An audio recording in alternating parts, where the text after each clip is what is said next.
And today we have a crazy busy show. What are you doing here? Who are you?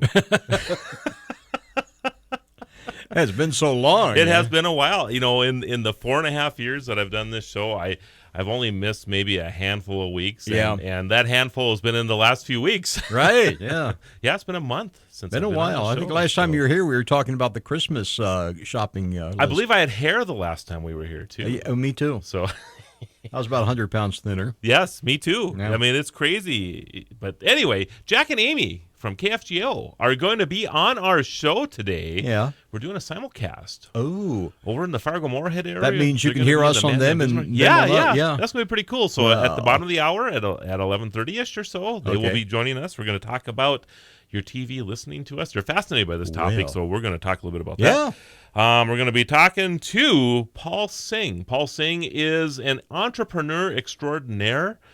He's traveling around the country right now in an Airstreamer pulled by a pickup, which I think is unusual for him, going to all these different cities, kind of living in the startup cultures in these different cities for a week at a time. Okay. I met him in Fargo about a month and a half ago, and we didn't get a chance to talk too much there, so we just said, hey, let's just get you on the show sometime. So he's going to be on the show the last part of the hour as well. And now it's just going to be Jim and I, Mr. Producer Extraordinaire, Jim Walsh. How you doing? I'm doing pretty good. Yeah? It's been kind of crazy. The weather's been kind of crazy. You know. So did you see that we had storm chasers in the area yesterday? Yes, I did. I saw the posting you put on Facebook. Yeah, I was actually... And I went to it. I didn't see much. I saw it looked like they were sitting in a fog or something. I believe, you know, the cool thing about that, though, Jim, is the fact that they're streaming from these storms. Right. You know, so whatever they're seeing, you're kind of seeing, too. So I thought it was pretty cool. There was some, you know, I was watching the Killdeer event last night. I don't know if you've seen all the hail up there. A lot of hail, yeah. Yeah, some of the My wife photos, said it looked like they had a blizzard. It's amazing. Seriously. how much I was going to say how much snow's on the ground. There is still hail on the ground up there. Yeah. So, and devastation like you wouldn't believe from that wind-driven hail. So yeah, whenever I see a story like that, I don't take any chances. The car goes right in the garage. So the cool thing about all of this, though, is that, you know, getting to technology, we have all these wonderful ways that people get informed nowadays, whether you're listening to the radio, and I think a lot of the technologies kind of push people to listen to your local broadcast. You know, like you get a weather alert on your phone saying, hey, take cover now. And we all have that now, which is kind of cool. Have you ever sat in a restaurant, by the way, when the alarm goes off on your cell phone? Oh, sure. And everybody else does the same thing. It's like a scene out of a movie, you know, where the president is getting a hold of all these high-level people. Mm-hmm. You know, all of a sudden everybody's grabbing their cell phone going, oh, we have a tornado warning here, you know, that type of thing. So that's pretty cool. It's been kind of an interesting couple weeks. I was down at the Licensing Expo in the fabulous city of Las Vegas, met Miss Universe. Had a nice conversation with her. Miss Universe. Yes, as in the Miss Universe. The Miss Universe. So that was probably, I don't know if that was the highlight of my trip, but probably one that most people remember from my last trip. You know, I had a lot of comments, of course, on social media because of that. Very nice person, by the way. Pia is her first name. She's from Columbia, Miss Columbia. Yeah. See, I was rooting for Miss Mars. Miss Mars. See, if they really want to have Miss Universe, they should have contestants from like Mars. I'm thinking you're right. Alpha I mean, Centauri. It is kind of, you know, I don't know what the kind of word I'm looking for there, where we just have contestants from Earth. Yeah, very Earth-centric. Yeah. So we need to start inviting those beings from different planets. I'm just thinking. So we were just talking about Ghostbusters on the news there. Met some of the cast from the Ghostbusters. Which is kind of interesting. Yeah, I had nobody's going to watch the movie, but it's cool anyway. Yeah, you know, the movie, I'm not really sure how that's going to play out. The thing I said about the Ghostbusters, the female Ghostbusters, I said, you want to do a female version of this, great. Get Sigourney Weaver. Yeah, now absolutely. You've got a movie. Yeah, absolutely. You know, I think one of the challenges that they have been working on trying to get a Ghostbusters 3 done for years. Right. You know, with the original cast, and of course Harold Ramis passed away a couple of years ago now, so that kind of went by the wayside. So it's unfortunate, and I'm a huge Ghostbusters fan, so I'm going to go to the movie regardless. Sure. Hopefully it's going to be okay. Okay, Seen Independence Day, speaking of movies. Oh, the new one. Yeah, have you seen that? No, I haven't. I was it's interesting. I won't give away too much of things, except that the timeline. I know Will Smith is not in it. Not in it, yeah. It's a pretty good movie, though. I will say that. As a science fiction fan, I would give it a 3.5 out of 5 stars, I guess. Right. That's not bad. But it takes a while getting used to the timeline part of it, because it's 20 years in the future from the last movie, but it's our timeline. But yet they're flying around in spacecraft type of things and jetting to Mars or jetting to Earth like it is, or to the moon like there's no issue behind it and all this other stuff, because they've adapted the alien technology. So the original movie, of course, was based on our timeline. And I think that's what was the idea. In 1996, there was an alien invasion. That's correct. And they tried to wipe us out, and we fought them off. Yes. And now they're coming back for another go-round. But we have all this new technology that really isn't, we have that. We do not have this technology. Well, that's accurate in the sense that wars tend to spark great leaps forward in technology. That is true. I won't argue that point at all. It's just that the first one was really based in our real time, and this one, not really. So I mean, World War II gave us computers, radar, and atomic energy. There's no doubt about it. War does spark innovation. Yeah. To great extent, it really does. So, the first death in an autonomous vehicle. Yes, it happened last week, right? Well, actually, it happened in May 7th. The news just kind of came out about it last week, which I thought was kind of interesting in itself. I suppose they probably didn't know right away that this person had their autopilot feature turned on. But with that said, and of course now there's been this call for, some people have been saying, hey, you got to ban the development of autonomous vehicles. Well, we all knew this kind of thing had to happen eventually. Had to happen, And it's like the first time somebody was killed in an airplane. Right. And I think a person needs to really take this thing into perspective. A person dies for every 100 million miles driven in this country on our roads. Okay, that's the average. So that equates to approximately 33,000 people a year. And flying is still statistically the safest way to travel. Oh, yeah. That's what Superman told Lois after he got her out of the helicopter. Yeah. That's good. That was very good. So there's been 130 million miles driven in autopilot mode in Teslas.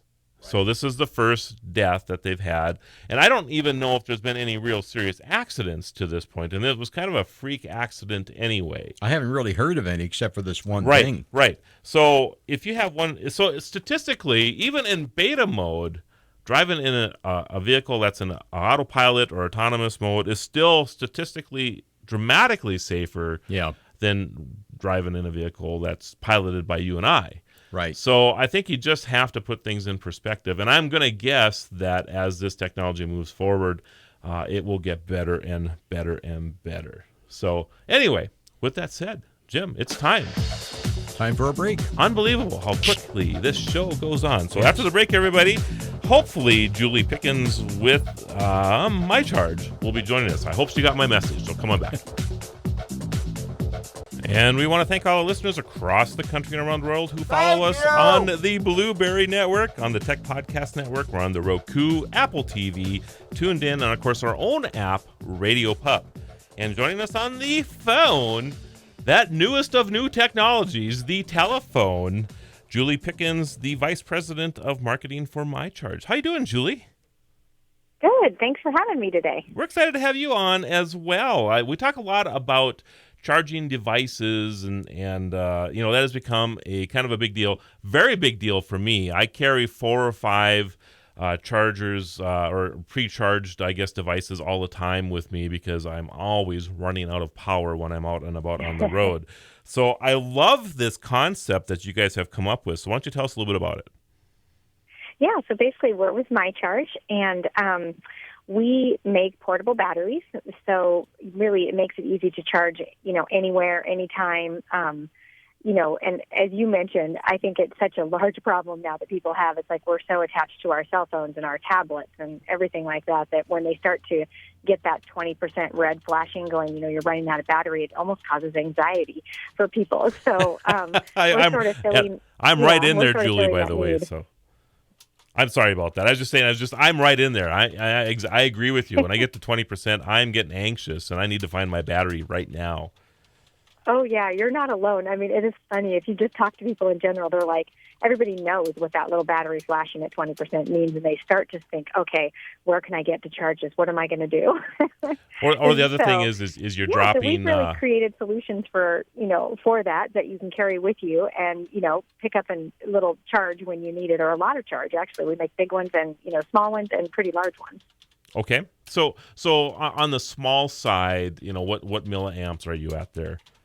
So really, the smallest one we have is only 1,650 milliamps, but it's about the size of a credit card. It'll fit in your wallet. Okay. So, yeah, so I kind of look at that one as like a little insurance plan. If you stick that one in your wallet, kind of forget about it. It'll stay charged for, at least a year, and really just pull that one out in a pinch. And then we go all the way up to 12,000 milliamps with integrated cables and wall prongs to make it easy to recharge. So we really kind of have something for everybody. We also have rugged ones that are waterproof and drop-proof. And so we've kind of looked at everybody's life and lifestyle and then, really created power banks that fit people's needs. So, but that 1,650 milliamp one, Julie, for most basic phone needs, that's about one full charge, isn't it?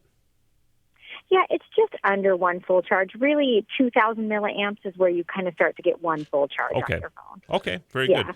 So now you guys have come up with a pretty unique thing that you're doing this summer. So why don't you tell us about that?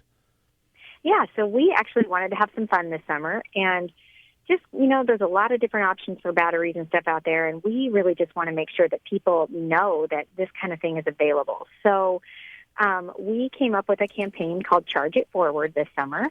And we are attending 12 events around the country, pretty large events, where we're really passing out power to people. And it's very simple. All we're doing is we have street teams at these events, and we're handing power to people in need, and we're asking them to use it and then, pass it along to somebody else who might be in need of power. So it's kind of this, Charge It Forward kind of feel-good campaign.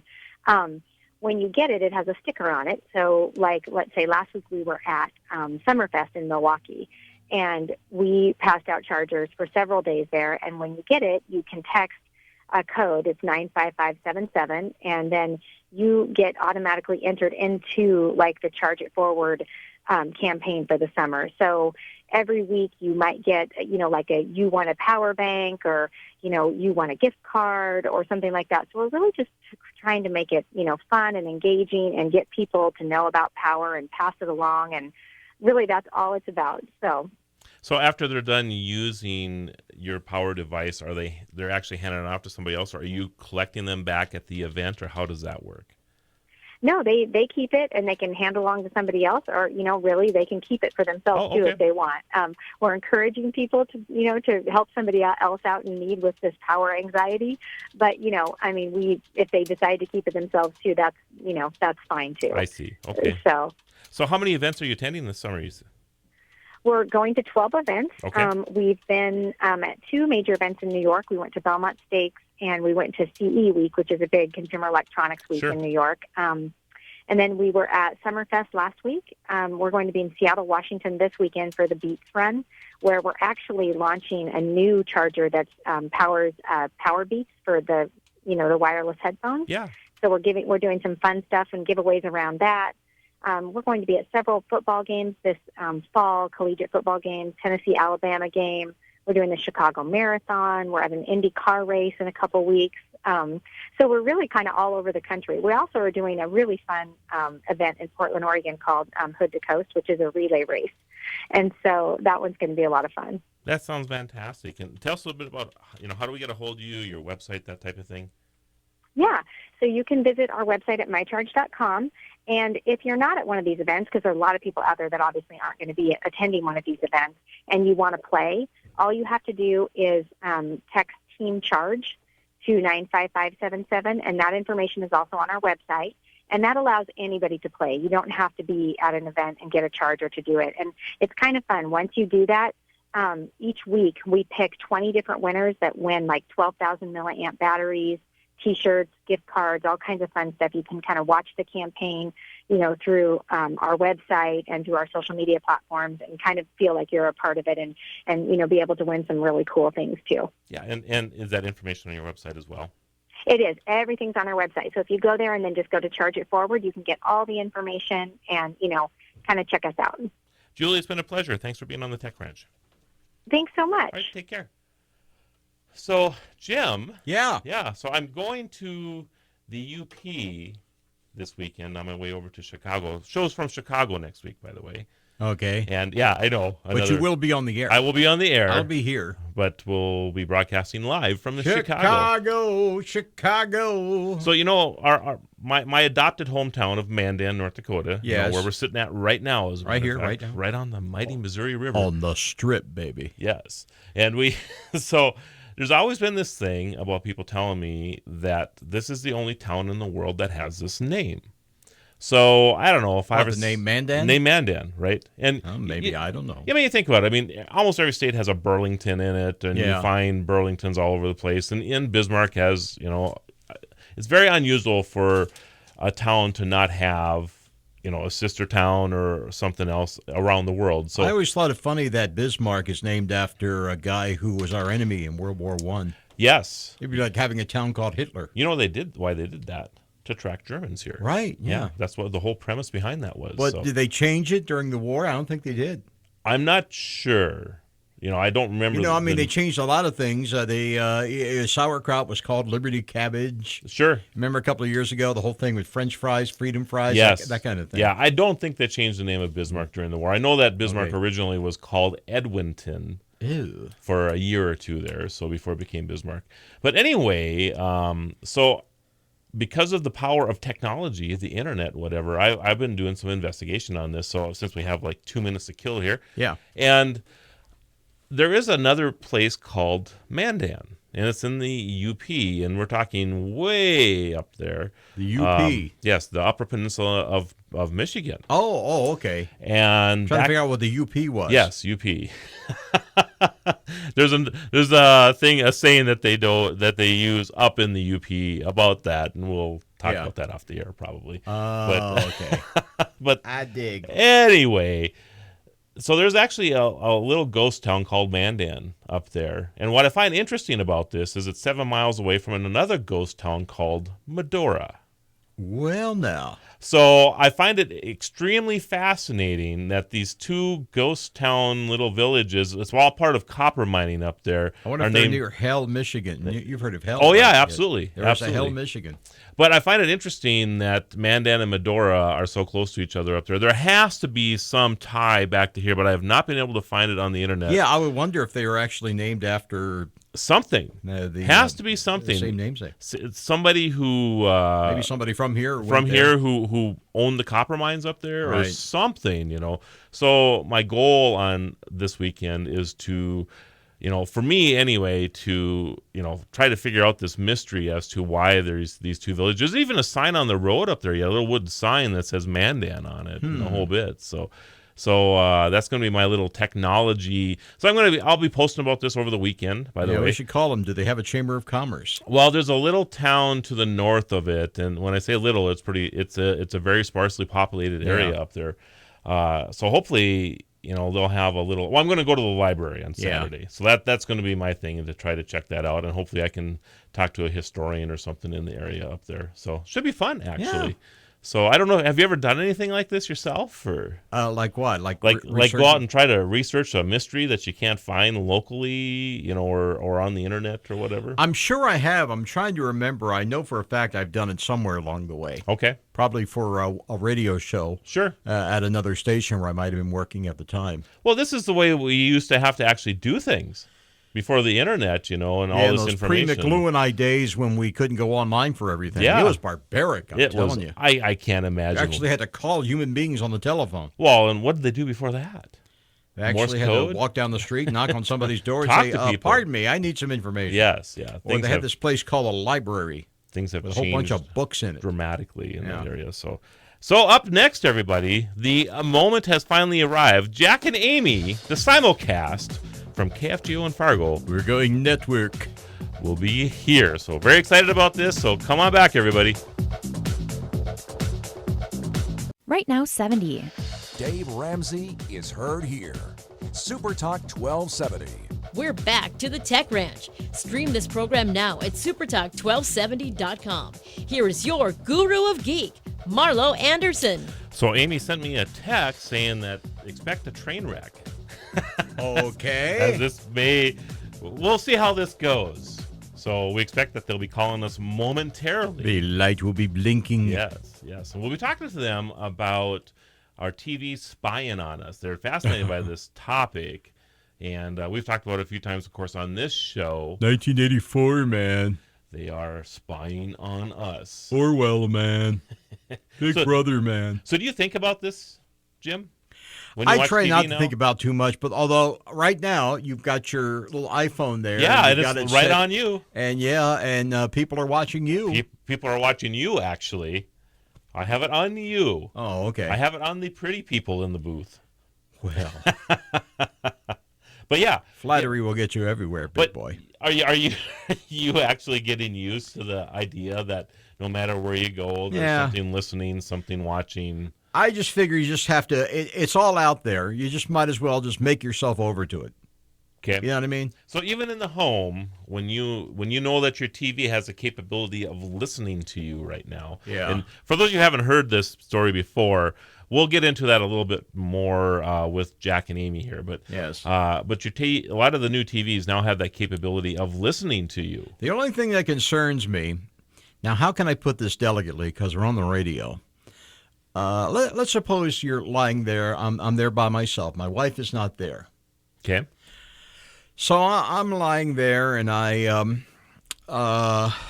maybe looking at something on my pad that's of a erotic nature. Yes. You know, and I'm holding the pad with one hand. Why do you always go to this on this show? I'm just trying to figure that out. Well, I'm just, my job is to try to talk about what people are thinking about but don't want to say. Sure.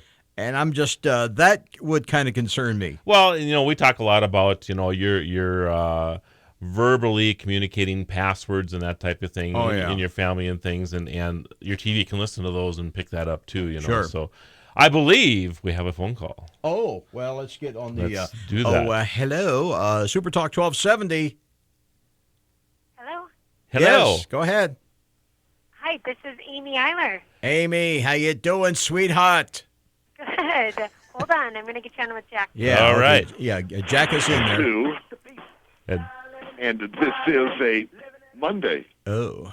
And a little later on, I can make life easier for men. I came up with a list. Can we talk over noxious Jack while he's things. talking? How often do you hear this? Two Okay, guys we don't on the need that right now. We got to get on the tech range. Two guys on the radio 1270. listening to another radio Hey, let's station. go over there. Marlo.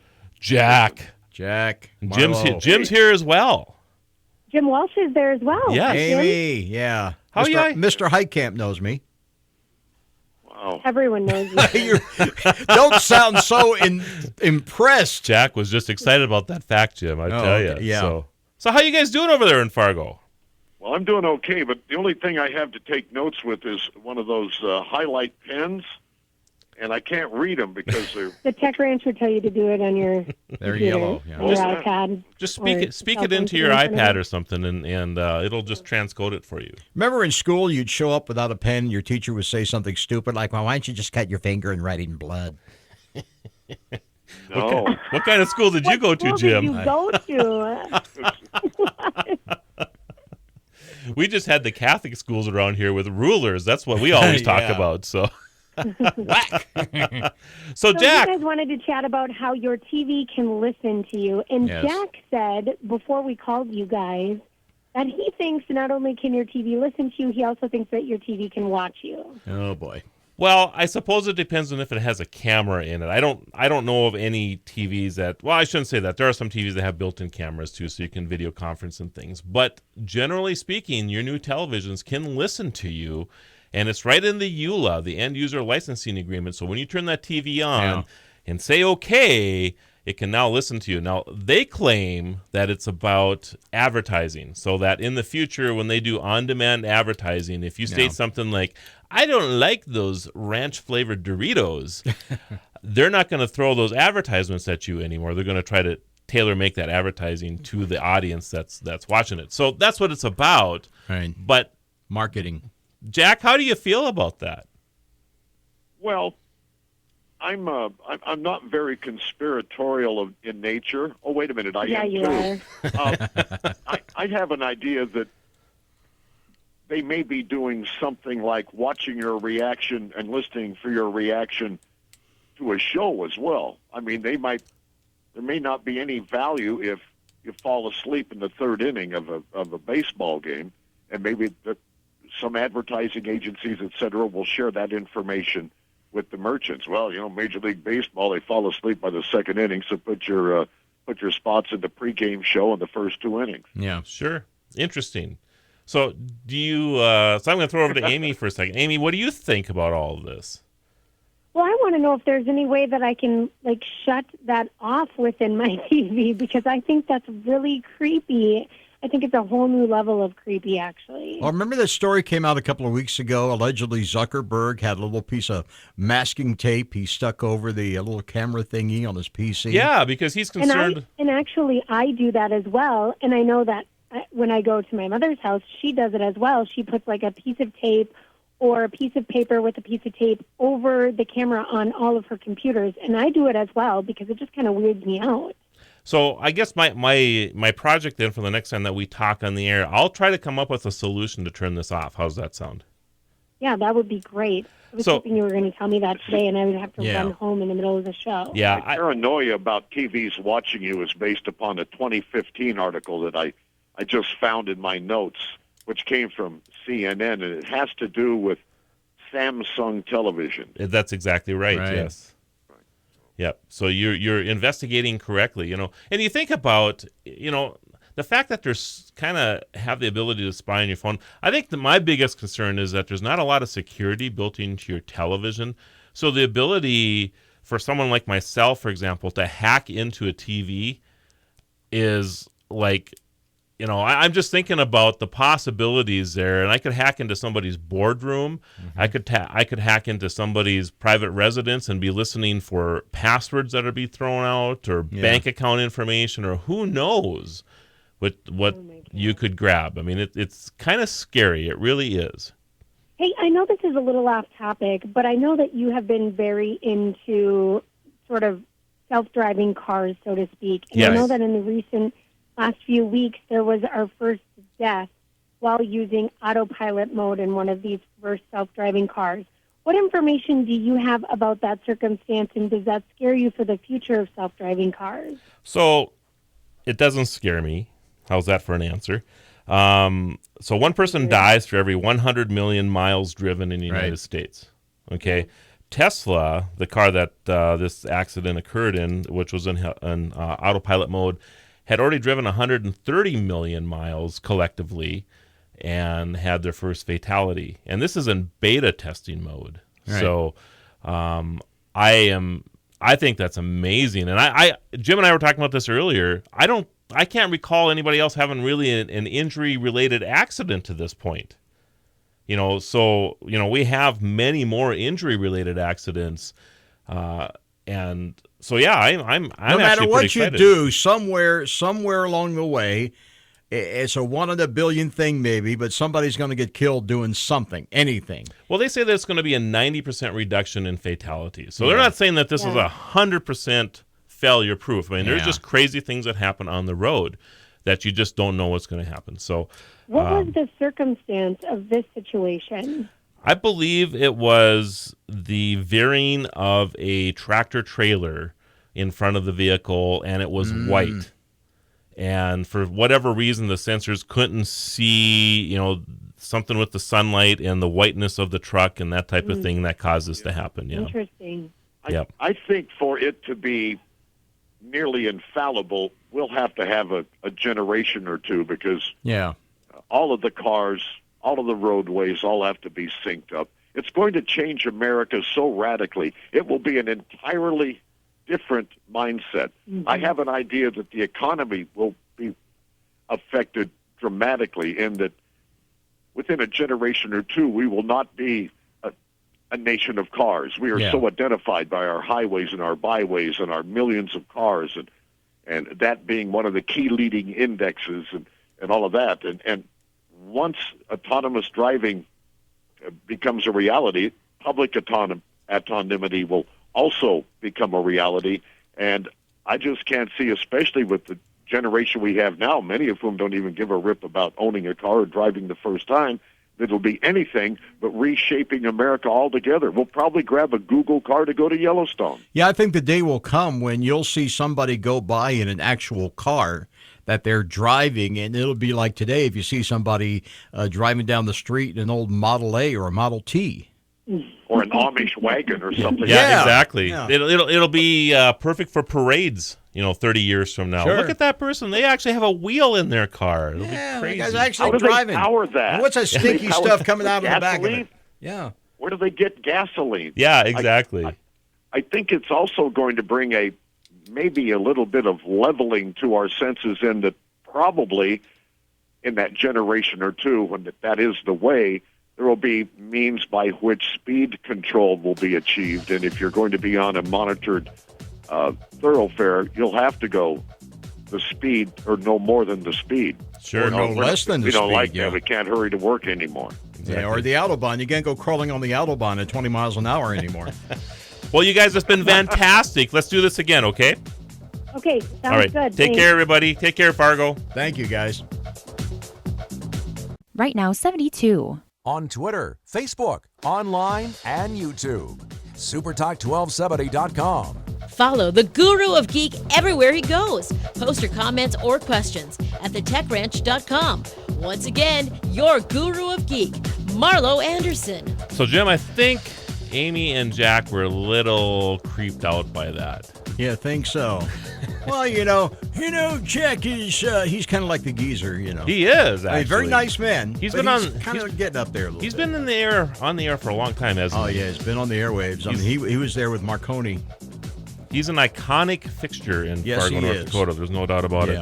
Joining us on the phone, that brand new old technology that we're using again today. Give me that old time technology. Yes, Mr. Paul Singh. Paul is traveling around the country right now in a pickup and an Airstream. So, yeah, Paul, how does that work? That's right. I tell people I'm a blood-sucking capitalist and a full-time truck driver now. So, before you started this adventure, Paul, with the Airstream, had you ever stayed in one before? No. So it's kind of funny. So to be honest with you, I'd only been camping one time before I ever did this, and even then I was an awful camper. Like, it took me a year to set up my first actual campsite. It literally took me an hour actually to set up my first camp. Anyway, and then I thought, hey, based on what I want to do this year, logistically it makes sense to take my house everywhere, and so I went to Airstream, and I was like, guys, I've never camped. I've never really had an RV, and I like long showers, so what can we do? and then basically 2 or 3 months later, I got my rig all built and ready to go. So I've just been wandering around now. To be honest with you, I'm not even camping. I'm sort of glamping my way around the country now. So, and what you're doing is fascinating, and I know you and I met a little bit, or talked a little bit in Fargo, North Dakota, 6 weeks ago or so, and didn't really get a chance to visit too much. We were both kind of busy in our own little circles there that day.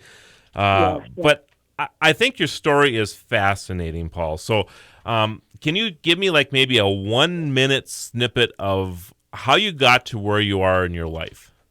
1 minute, geez! I know. You're pushing me hard here.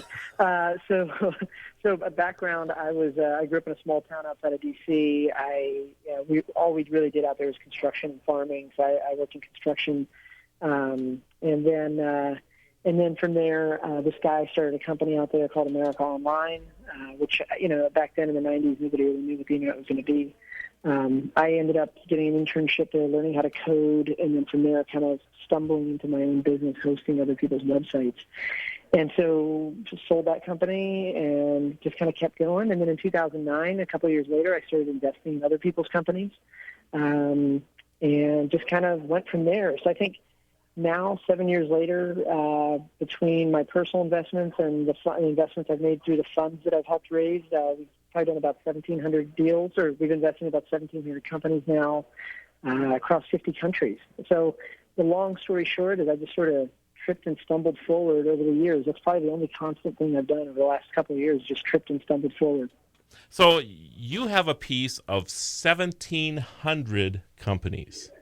Yeah, just shy of that. Yeah, I think if you give it another 2 weeks, we should hit 1,700. That's absolutely amazing. Do you know anybody else in the country that's ever achieved that?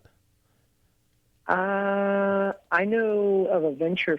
No, not really. No, I think you could probably. No, I don't. As far as I know, I'm probably one of the more, if not the most aggressive one out there so far. And I know it's not a competition for you. I just don't know of anybody, even a fund or whatever that has interest in 1,700 different companies. I just don't know how you even keep track of that. Well, I think the way to think about it is that, like, I think if you if you're an investor, I think if you invest in less than 100 companies, I think what investors have to admit is that that's just luck. You're just betting on luck. And so for me, I trust math more than luck. And so for me, it's to be honest with you, the way I kind of really started to think about this stuff was back in the 80s, there was a guy named Bill James that wrote a bunch of stuff called Moneyball for baseball.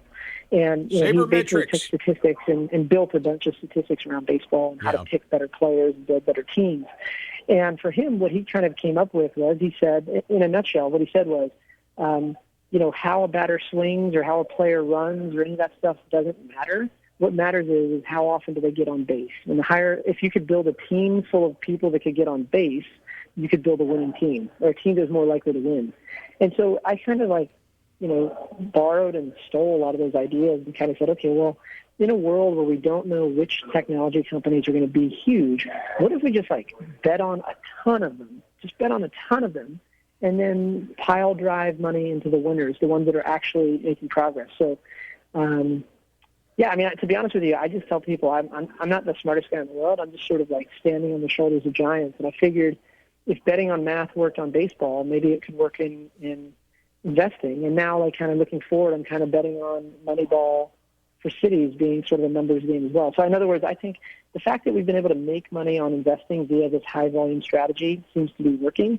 And now I'm sort of applying it to, I think, what modern city building should be about, which is let's just get more companies to start, right? So that's probably a little bit more than you asked for, but sure. No, that's okay. That's okay. Again, your story is fascinating. Jim, you got a question? Yeah, I was going to say, it sounds to me like your basic portfolio philosophy of you have a few investments here, assuming the economy will go east, and you have a few over here that assume the economy will go west. So either way, everything is covered, right? You're hedging your bets either way. Sort of. Yes and no. So we're betting on a lot of companies because we want a higher probability of finding a winner in there. But where it's different is in the public market, we can do what you're suggesting, which is we can kind of hedge on both sides of the equation. The ups and the downs. The problem with the private market is if I invest in, let's say, social. Let's just say social network A. I can't invest in social network B. Does that make sense? Yes. So in the public market, you can invest in Facebook's public stock and Twitter's public stock. Right. And you're allowed to do that. In the private market, that's much harder because the person with the company B is like, hey, I know you're already in company A. I don't want you to have access to my info. Right. Okay. Interesting. So, okay. So it's a little trickier. With all of what you're seeing this summer now, one of the things I'm really anxious to hear about from you is maybe some cutting-edge technology that maybe hasn't been introduced to the public yet that you can talk about. So have you seen anything like that this year so far? Oh, so absolutely. So here's the thing. I see a lot of cool technology every year, but what I've learned after investing for 7 years now is I've learned that cool technology doesn't win. Growing tech, so cool products don't win. Growing products win. Gotcha. And so one of the more interesting observations for me was where I'm really good at losing money, and I say that very carefully, but what I'm really good at losing money at is when I try to bet on a technology. The reality is that in 2016, growth is traction. Or what we say in the industry is growth or traction is your intellectual property. We don't really get patents anymore on software or lines of code anymore. And so that may not be the answer you're looking for, but I just think as an industry, we're not very good pickers of what cool technology is actually going to be adopted by people.